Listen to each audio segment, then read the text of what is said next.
Hi, this is Rony and you are watching Ron sir. നമ്മളിപ്പം petrol പമ്പിൽ പോകുമ്പോൾ സ്ഥിരം കാണുന്ന ഒന്നാണല്ലേ E20 എത്തിനോൾ പെട്രോളിനെ കുറിച്ച്. അപ്പം നമ്മൾ ഇതെന്താണെന്നും ഇത് നമ്മുടെ വണ്ടികൾക്കൊക്കെ സേഫ് ആണോ എന്നൊക്കെയുള്ളതാണ് നമ്മളിന്ന് ചർച്ച ചെയ്യാൻ പോകുന്നത്. അപ്പം ഇത് ഇന്ത്യൻ ഫ്യൂവലിലെ ഒരു പ്രധാനപ്പെട്ട ഒരു പോളിസി ചേഞ്ചാണ്.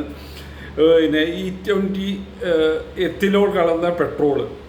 അപ്പം ഇത് എങ്ങനെ നമുക്ക് ഇമ്പാക്റ്റ് ഉണ്ടാകുന്നതാണ് നമ്മൾ ചർച്ച ചെയ്യാൻ പോകുന്നത്.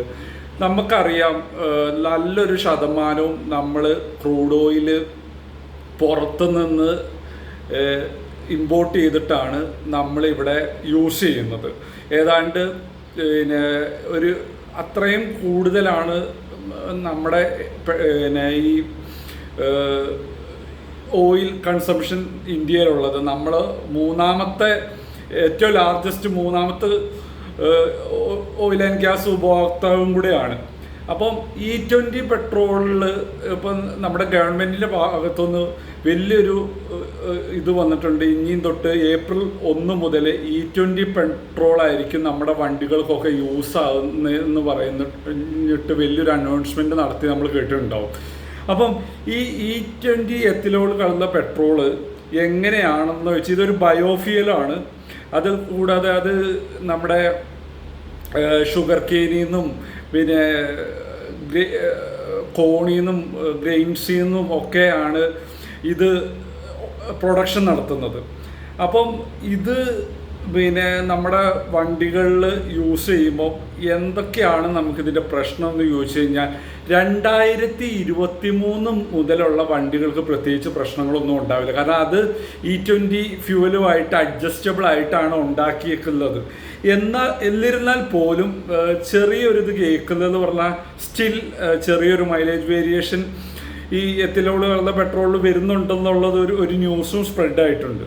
അപ്പം ഇത് നമ്മുടെ രാജ്യത്തിൽ ഇത് എങ്ങനെയാണ് ഇമ്പാക്റ്റ് ചെയ്യുന്നതെന്ന് പറഞ്ഞാൽ, നമ്മൾ ഇതിൻ്റെ മുന്നേ പറഞ്ഞ പോലെ നമ്മൾ ഏറ്റവും കൂടുതൽ പുറത്തുനിന്നാണ് ഇത് ക്രൂഡ് ഓയിൽ ഇമ്പോർട്ട് ചെയ്യുന്നത്. അപ്പം അത് ഗവൺമെൻറ്റിൻ്റെ ഇതിൽ നല്ലൊരു ഏതാണ്ട് ഒരു 20-25% ഓളം കുറവ് ഇത് ആഡ് ചെയ്യുന്നതിൽ കൂടെ നമ്മൾ അത്ര കുറച്ച് പുറത്തുനിന്ന് ഇമ്പോർട്ട് ചെയ്താൽ മതി. അങ്ങനെ ഒരു ഇതുണ്ട്. പിന്നെ അതുകൂടാതെ നമ്മുടെ വണ്ടികളിൽ നിന്ന് വരുന്ന പ്രത്യേകിച്ചുള്ള അതിൻ്റെ എമിഷൻ, കാർബൺ മോണോക്സൈഡ് തള്ളുന്നത്, ഇതൊക്കെ കുറച്ച് പ്രകൃതിയെ കൂടുതൽ സേഫായ രീതിയിൽ ഉള്ള ഒരു ഇത് ബിൽഡ് ചെയ്യാനും ഈ E20 എത്തിനോൾ കലർന്ന പെട്രോൾ സഹായിക്കുന്നുണ്ട്. അപ്പം ഇത് ഈ 2003 കൂടിയാണ് ഇതിൻ്റെ ആദ്യഘട്ടം തുടങ്ങുന്നതും. പിന്നെ ഒരു 2015 ആയ സമയത്ത് ഏതാണ്ട് ഒരു 10% എത്തിനോൾ കലർന്ന പെട്രോൾ അവരിറക്കി ഒരു ടെസ്റ്റ് പോലെ പരീക്ഷിക്കുകയും ചെയ്തു. അത് കഴിഞ്ഞിട്ട് 2023 ഇവർ ഇന്ത്യയിലെ പ്രധാനപ്പെട്ട സിറ്റികളിൽ E20 പെട്രോള് E20 എത്തിനോൾ കലർന്ന പെട്രോള് വിൽക്കാൻ തുടങ്ങി. അങ്ങനെയാണ് ഇത് തുടങ്ങുന്നത്. ഈ ഏപ്രിൽ 1 മുതൽ സ്ട്രിക്ട്ലി ഫുള്ളി ആയിട്ട് എത്തിനോൾ പെട്രോളിലേക്ക് ഇന്ത്യ ഫുള്ളായിട്ട് മാറുകയാണ് ചെയ്യുന്നത്. അപ്പം ഇതിൻ്റെ ഈ 2023 മുന്നേ ഉള്ള വണ്ടികൾക്ക് വരുന്ന പ്രധാനപ്പെട്ട പ്രശ്നം എന്ന് പറയുന്നത്, ഒന്ന് പിന്നെ ഇതിൻ്റെ ഫ്യൂവൽ എഫിഷ്യൻസി കുറയും, മൈലേജ് കുറയും. പിന്നെ അതുകൂടാതെ നമ്മുടെ റബ്ബർ പാർട്ടിന് വിയർ ആൻഡ് ടിയർ വരും.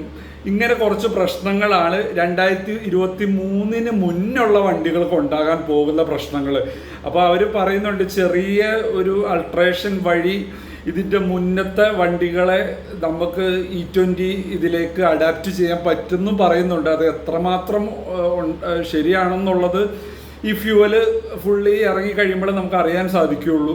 അപ്പോൾ എന്തായാലും ഇന്ത്യ ഇതിന് ഫുള്ളി സജ്ജമായിട്ടിരിക്കുകയാണ്. ഇത് ഇന്ത്യയിൽ മാത്രമല്ല കേട്ടോ, ഇത് ബ്രസീലിൽ ഏതാണ്ട് എനിക്കൊന്ന് 27 മുതൽ 100 വരെ എത്തിലോൾ കലർന്ന പെട്രോൾ അവർ യൂസ് ചെയ്യുന്നുണ്ട്.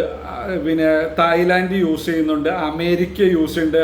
അമേരിക്ക ഏതാണ്ട് E10 to E15 ആണ് യൂസ് ചെയ്യുന്നത്, അത്രയും യൂസ് ചെയ്യുന്നുണ്ട്. അപ്പം ഇത് ലോകത്തൊക്കെ ഓരോ രാജ്യത്തും ഇപ്പം ഇതിലേക്ക് ആയിക്കൊണ്ടിരിക്കുകയാണ്, ഈ ഫ്യൂൽ സിസ്റ്റത്തിലേക്ക് ആയിക്കൊണ്ടിരിക്കുകയാണ്. അപ്പോൾ ഇന്ത്യയും ആവുകയാണ്. അപ്പം ഇത് എത്രമാത്രം നമുക്ക് വണ്ടികളിൽ ഒരു മൈലേജ് ഡ്രോപ്പ് ഇതൊക്കെ വരും, അതേപോലെ ഇത് പെട്രോളിൻ്റെ അത്രയും പവർ എനർജിയൊക്കെ ഒരു പെട്രോളിൻ്റെ അത്ര ഉണ്ടാകാനുള്ള ചാൻസ് ഇല്ല, അത് കുറവായിരിക്കും. അങ്ങനെ ഒരു ഇഷ്യൂസ് ഇത് വരുമ്പോൾ ഉണ്ടാകാൻ ചാൻസ് ഉണ്ട്.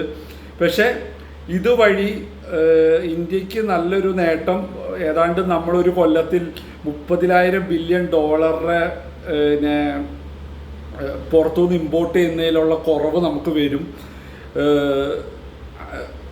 അതുകൂടാതെ കുറേ ഈ പ്രൊഡക്ഷനുമായിട്ട് ബന്ധപ്പെട്ട് കുറേ ഫാമേഴ്സിന് അതിൽ ജോലി കിട്ടും.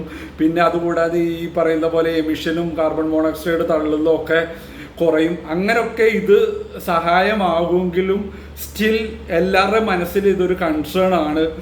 ഇത് വണ്ടികൾക്ക് എത്രമാത്രം സേഫ് ആണെന്നുള്ളൊരു വലിയൊരു ചിന്ത എല്ലാവരുടെയും മൈൻഡിലുണ്ട്. ഇത് ഇറങ്ങിക്കഴിഞ്ഞാൽ തന്നെ നമുക്ക് അറിയുള്ളൂ ഇതിൻ്റെ ആഫ്റ്റർ എഫക്റ്റ് എന്തൊക്കെയാണെന്നുള്ളത്. അപ്പം നമുക്കത് ഏപ്രിൽ 1 മുതൽ നമുക്കറിയാം ഇതിൻ്റെ എന്തൊക്കെയാണ് ദോഷവശങ്ങൾ ഇതും കൊണ്ട് വണ്ടികൾക്ക് സംഭവിക്കാൻ പോകുന്നത്. പക്ഷേ ഈ പറയുന്ന പോലെ നമ്മൾ പുതിയ വണ്ടികൾക്കൊന്നും തന്നെ പേടിക്കാനില്ല, പഴയ വണ്ടികൾക്കാണ് പിന്നെയും പേടിക്കാനുള്ളത്. അപ്പോൾ നമുക്ക് എന്തായാലും നോക്കാം ഇത് എങ്ങനെയാകും എന്നുള്ളത്. നമുക്ക് വരും ദിവസങ്ങളിൽ നമുക്ക് നോക്കാം. ഈ എത്തിനോൾ എന്ന് പറയുന്നത് ഒരു 80-20 റേഷ്യോയിലാണ്. അതായത് 80% പെട്രോളിൽ 20% എത്തിനോൾ E20 ഫ്യൂവൽ അവർ പിന്നെ മിക്സ് ചെയ്യും. അങ്ങനെയാണ് ഇത് നമ്മുടെയൊക്കെ വണ്ടികളിൽ എത്താൻ പോകുന്നത്. അപ്പം ഇതിനെക്കുറിച്ച് നിങ്ങളുടെ ഒരു കമൻസ് ഈ വീഡിയോയുടെ താഴെ രേഖപ്പെടുത്തുക.